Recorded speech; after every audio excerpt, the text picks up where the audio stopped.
In this video, I'm going to do a longer term review of the Insta360 X3 camera. So if you've been following this channel for a while, you'll know this is one of my favorite cameras right now. I've had it now for around about 6 months and I've been using it extensively for a number of different things. So in this video, I want to give you quite an in-depth review on all the features of the camera, what I think of it, and whether you should buy one. So this is going to be for you if you are looking for a new action camera, so you're looking to upgrade from, say, a different model, say a GoPro or another Insta360 style camera, or you're brand new to the market of action cameras and you are looking to get your first action camera. I hope this video gives you enough information to make the buying decision and go and get one of these. If it's useful, there is a link below, which is an affiliate link, full disclosure. If you do buy through that link, I get a little bit of a kickback at no expense to you. It just helps me out, helps the channel grow. So if it's useful, we'll jump straight into this. So first up, we're going to talk about the build quality and the design of the camera. So you can see here, it's made of plastic and metal. It is a fairly stable and solid piece of kit. So if you've ever held one of these cameras, you'll know it actually feels quality. It doesn't feel like you're picking up a cheap camera. It actually feels like a solid piece of engineering, and that's exactly what this is. I also like the design of the camera in terms of the size of it. So the size is a lot different to some of the other cameras on the market. It is a little bit ergonomic in the fact that it fits in your hand like this, so it's more like a small smartphone, if you like. Obviously the X3 is a 360 camera. You can use both lenses individually as well, so you can film single lens or you can film in full 360 mode, which is where this camera comes into its element. And obviously there we have its two huge lenses on either side. These are massive sensors that will take in loads of data and give you the absolute best quality out of a 360 action camera. And this, at its best right now, will film at 5.7K in resolution, so that's amazing. So let's talk about the unboxing and the setting up of your camera. So this is what you would get when you first buy your Insta360 camera, and inside the box you obviously get your camera, you get a battery, you get a nice sleeve to put your camera in just to protect it. You also get a little cloth to clean the lenses, and you also get a charging cable as well as all the manuals and stuff like that. So that's what you get inside the box. You don't get any accessories or anything like that. Depending on what you want to use the camera for, there are a number of different accessories that Insta360 offers, which I will go into later on in this video of what accessories I recommend getting for this camera. When it comes to turning the camera on for the first time and connecting it with the app and actually getting the camera set up, it's fairly step by step. So if you're new to cameras and you aren't very tech savvy and you literally just want someone to walk you through how to set this camera up, this is what Insta360 have nailed with this camera. So you literally turn it on, and if it's the first time using the camera, it will guide you through the whole setup process from start to finish, so you can literally start shooting videos or photos or what do you want to use the camera for. The same can be said as well for connecting your camera to the mobile phone app. You literally download the mobile phone app for Android or Apple from the Google store or from Apple store, and literally turn it on, and again it'll walk you through the whole process of connecting via the Bluetooth and Wi-Fi from this to the app. And it's really intuitive. That's one thing I really do like about this camera, is the use of the app. Again, we'll go into that in later on in this video, but just to understand, the app is what makes this camera so good, because it makes editing so easy. So now we'll talk about navigating through the camera's menus. So when you turn this camera on, you'll notice that you have a huge screen. Now, this, compared to other cameras on the market, is one of the standout features of the X3 camera, because it makes it so easy to navigate. It's got a huge viewfinder, so you can see exactly what you are shooting, and it makes it really simple when you are wanting to set your camera up and deciding on what mode and resolution you want to shoot in, because some cameras have a really small screen on them or a viewfinder, and it is really difficult to understand what you're shooting in, what you want to set up. It's really frustrating. But this is, I think Insta360 have nailed it with this, because not only can you control it through the touchscreen on here, which is great, you can also control it through the app on your phone. So I have my camera on now, and it's really simple. If you want to change the camera, you literally click the camera icon and you can swipe across and choose from any of the different menus that you have, and you can decide to shoot in 360 mode or single lens mode, and then it'll give you a whole host of other options. And it also has a really cool feature that I like, and it's a vibration feature. So whenever you move the camera or go to swipe across the screen, the camera will actually vibrate. So you get really good feedback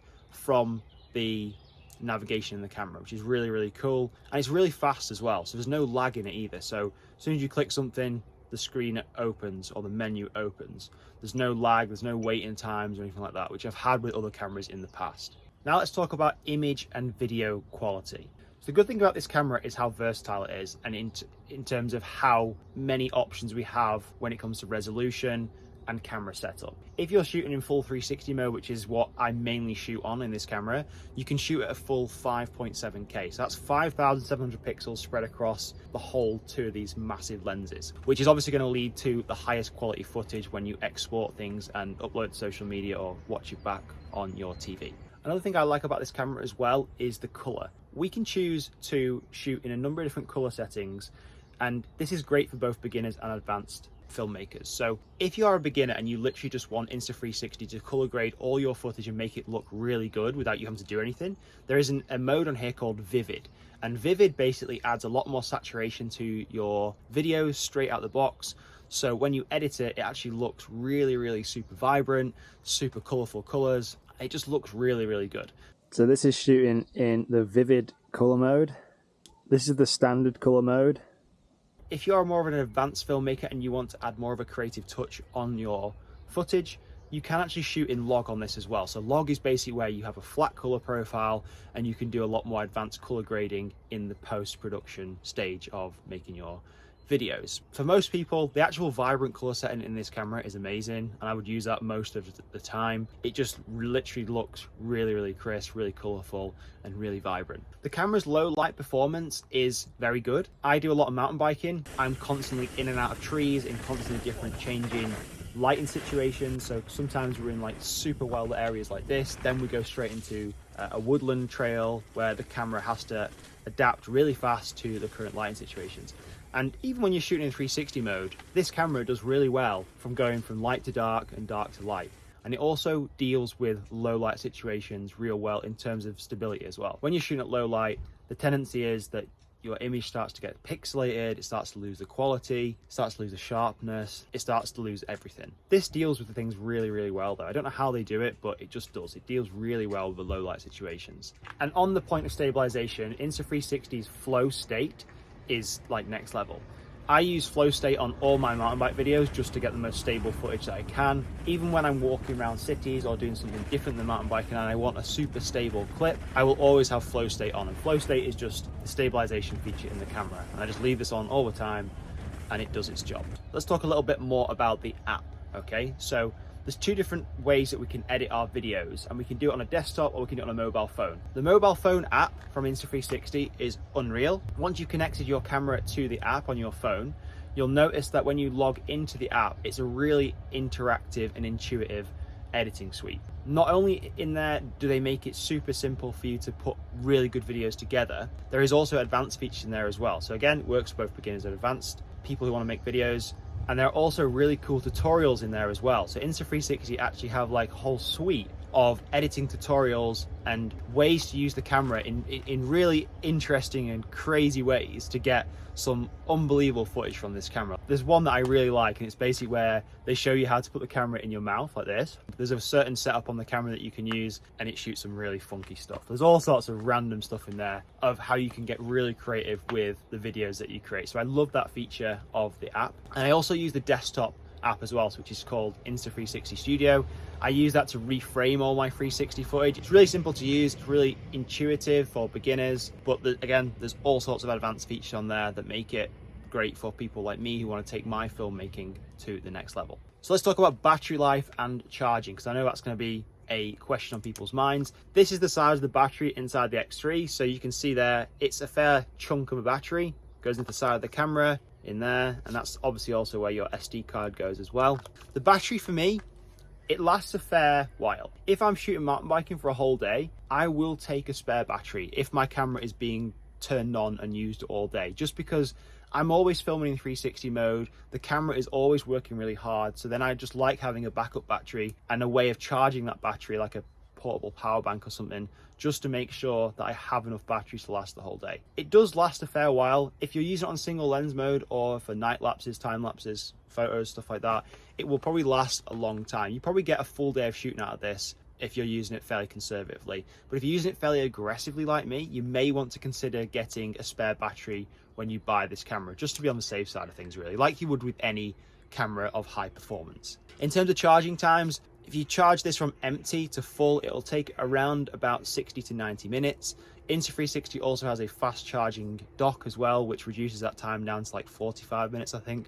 And you can charge multiple batteries in there, which is the thing that I like using the most. And that kind of brings me on to the section about accessories. So obviously when you buy your camera just as a standalone camera, you just get the camera in the box. You get the bare bone basics, and you can kind of customize what you want with it. So one of my recommendations is to get yourself a selfie stick, which I think if you go in the link in my description, you can get one of these free with your camera, as well as some of the bonuses.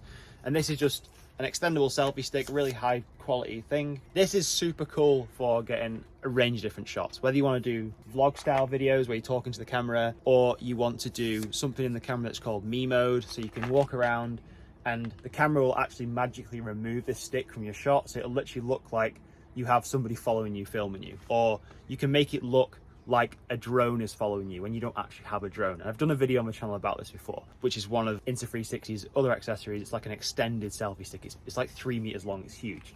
But they offer a range of accessories, but this is definitely one I would have in your kit bag. It's really cool, really versatile. I'd also recommend getting some of the mounts that go on the bottom of the camera as well. These are universal, they go on the bottom of your camera. They enable you to connect to all sorts of different accessories Insta360 have. So whether you want to have a chest mount like I use for mountain biking, or the mount where you can like clip it onto your helmet or the top of your helmet or wherever you want to put it, they are really handy to have, and you need one of those universal mounts that go into the bottom of the camera here.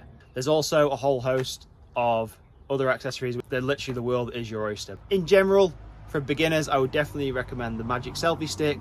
I probably would get a hardcover case as well, just to put your camera and all your accessories in there, so you've got a nice little neat pack for when you want to go away. I would also recommend getting a spare battery as well. That's just my recommendation. I never like to be left like shortchanged without batteries to shoot the videos that I want to shoot. So what about pricing? So if you're watching this, you're probably already considering buying one of these cameras. You're just looking for a long-term review of the camera. Right now, recording this camera is around $450, 500 and something dollars, or £450, depending on what bundle you go for. If you bought just the standalone camera without any accessories, then obviously it's going to be less expensive, but I would recommend choosing the kit off Insta360's website that matches what you want to use the camera for. So they have all sorts of different bundles, from mountain biking kits to motorcycling kits to snow kits, virtual tour kits. So there is a kit literally for any kind of scenario. So there's definitely something in there for what you need. You may be looking at this and thinking, oh, this is a bit expensive compared to other cameras, but in my honest opinion, if you were just to have one camera as part of your camera kit, for me, this would be it. You could literally carry this around in your pocket, and it literally does fit in your pocket. You could literally capture so much stuff with this camera, rather than having to take around a camera, all these multiple different lenses, different accessories. You just literally have to have this. It's like having a film studio crew in your pocket. That's probably the best way to describe it. And it's really simple to use as well, like I've gone through in this video. Like, you don't have to be a genius to work it. On the other end of the scale, it's super intuitive for more advanced filmmakers. So whether you're a beginner or advanced, I highly recommend and love this camera, and we'll continue to use this camera until Insta360 bring out the X4 or whatever they decide to bring out next, because it's super cool. And the last point on this is comparing it to other cameras on the market. I'm not going to go too deep into this, but I've used other manufactured cameras before, like GoPro and other cameras from Insta360 as well, actually. This is still my favorite camera right now. GoPro cameras, again, fantastic pieces of kit. I wasn't a big fan of their touchscreen and their navigation and menus and stuff like that. And when it came to editing, I wasn't too keen on their editing workflow and the apps that they had. This, for me, is the all-in-one package. I really do wholeheartedly believe in this camera as being one of the best action cameras you can buy right now. That's pretty much my longer-term 6-month review. I will continue to make videos on this camera of new updates that I find to share with you guys on this channel. But I hope this is useful, and I hope this makes the buying decision easier if you're looking at getting one of these cameras. Don't forget, there is my affiliate link in the description below. If you buy through that link, I get a kickback, which helps me grow this channel and create even more content. Let me know if you've got any questions on the Insta360 X3 camera in the comments, and I will either get back to you or I will make a specific video answering that question. See you soon.